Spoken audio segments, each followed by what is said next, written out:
This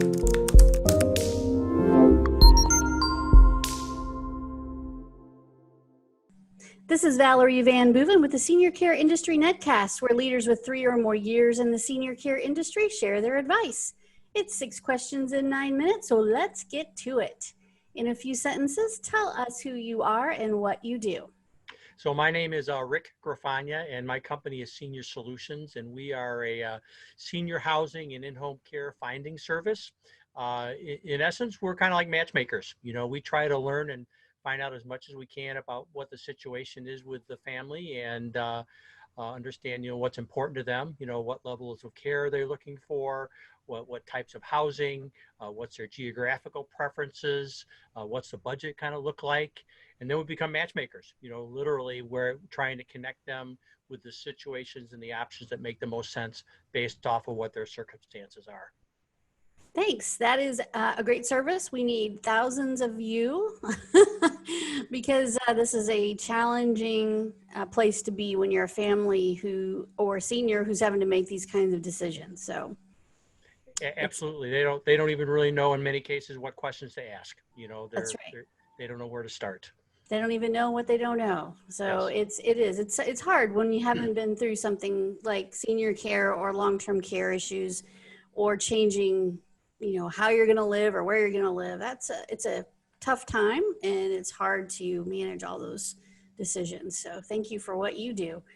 What is the best thing about serving individuals and seniors, the family members and the seniors? I'm sure you do both. Yeah, I do. I think relative to the seniors, I think it's finding out about their story. What is the story of their life? And it's not necessarily this 80-something gentleman that is presenting himself to you. It's, what was his life like? I remember helping a family a couple of years ago, and long story short, the gentleman was from Puerto Rico, and he was in the last segregated military unit that we had as a country, and his son proudly showed me a picture of him, of his dad standing next to President Obama as their group had received the Congressional Medal of Honor.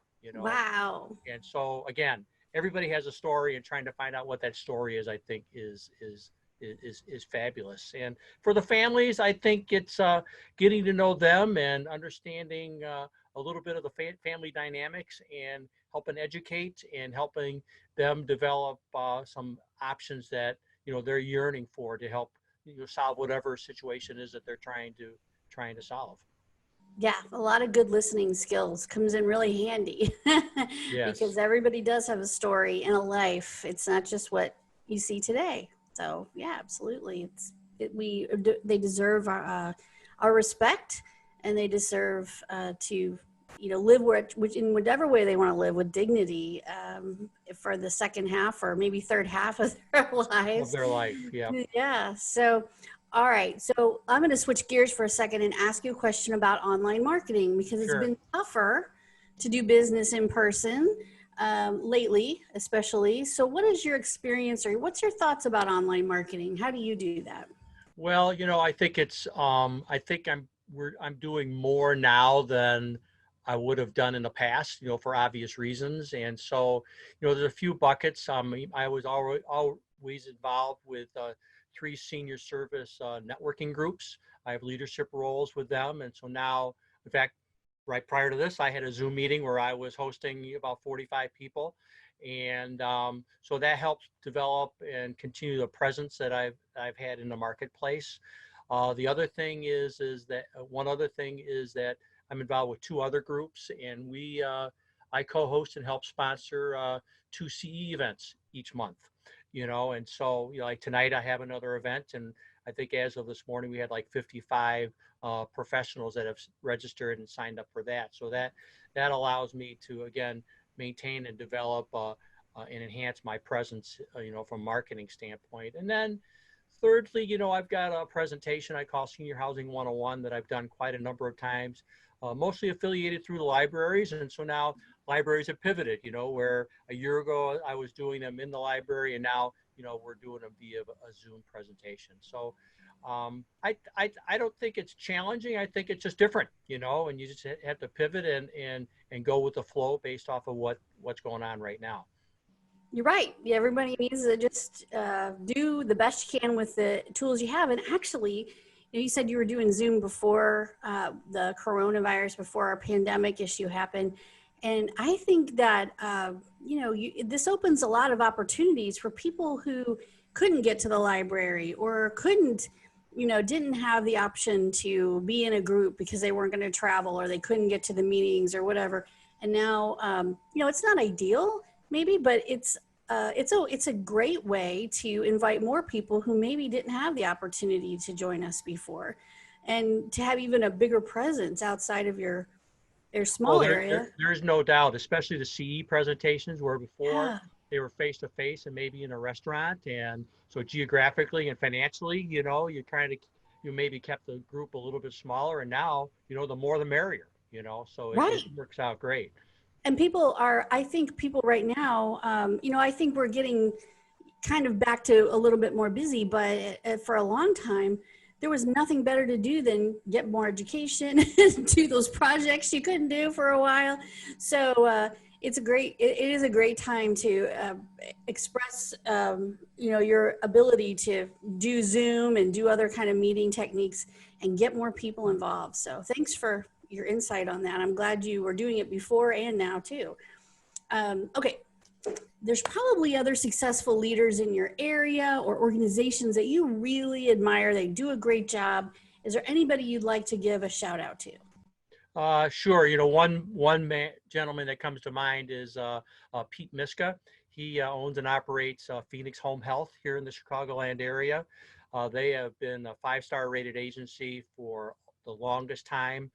Pete not only is a great guy, but he is amazingly knowledgeable, and he is he's just a real testimony to doing things the right way, and he's really a true leader in the industry. And so Pete is fabulous. Well, thank you. It's always helpful. I ask that question because no matter where you're located, it's helpful for people to know who our leaders trust. So if you trust another leader in your local area or you feel like they just do a great job, it's always great to get that recommendation and to know that, hey, there's a home care agency in the Chicagoland area that somebody recommends. So that's why we always ask those questions, and we Sure. get answers all over the place. Yep, But exactly. but that really helps us. Yep. Okay. What piece of advice would you give to other senior care providers? I think there's 2 things that come to mind. First, especially if somebody's new and just getting into the industry, you need to be patient. Okay. Especially like in my line of work, when you're working with families and they're wrestling with a decision, and it was always difficult. And now in the COVID environment, it's even more challenging. And you can't force the issue, and you just have to be patient and understanding and very empathetic, to the environment. And if and when it's going to happen, it's going to happen, but you putting on your sales hat, you probably isn't the right industry for doing that, And I think the other part is listening. You have to understand what the situation is, and button it up a little bit. And it's not about you, it's really about the situation. And then once you've done your listening, then you can go into your educational mode, which is really key, is sharing your knowledge with the family and the people that are involved, so that they have the tools in order to make a decision. Families sometimes will ask me after we've visited a couple of properties and we've narrowed things down, they'll say, "So Rick, where exactly should we put Dad?" And I will never answer that question. I'll go revisit, the options that they have and revisit what's important to them. But it's that knowledge that hopefully I've instilled in them so that they can come to a conclusion and a decision that they're comfortable with. That what you just said reminds me of buying a house. Like, you wouldn't ask a realtor necessarily, well, which one should we buy? I mean, I'm sure people do ask that question. Yes. But it really is a matter of revisiting all the amenities, all the things, the location, all the things that the place offers, and then you have to really make that decision. Yes, exactly. Yeah, but it's good that you're not, biased towards one or the other. That's really, that's key in this industry is, that family really has to feel comfortable with this big decision. Yeah, a lot of times families will say, "Well, Rick, we don't want to go to some place that's maybe not particularly good." And I said, "Well, you know what? Any places that I think that about them, you're not even going to know about. You know, Right. I'm not you're going only to going to." show you a place that's not good. Yes, exactly, Right. exactly. Okay, awesome. All right. So, my last question is supposed to be fun and happy. When you have a win in life, and that could be anything, it could be just celebrating a birthday, or it could be a new baby in the family, or a wedding, or a graduation. And it could be a business with some, placement, and someone is just so happy and they say, I wish I'd done this 20 years ago. When you hear something like that, it makes your heart feel good. I call that a win. Win for you, a win for them. How do you like to celebrate? Well, relative to a housing placement, the first thing I do to celebrate is generate an invoice.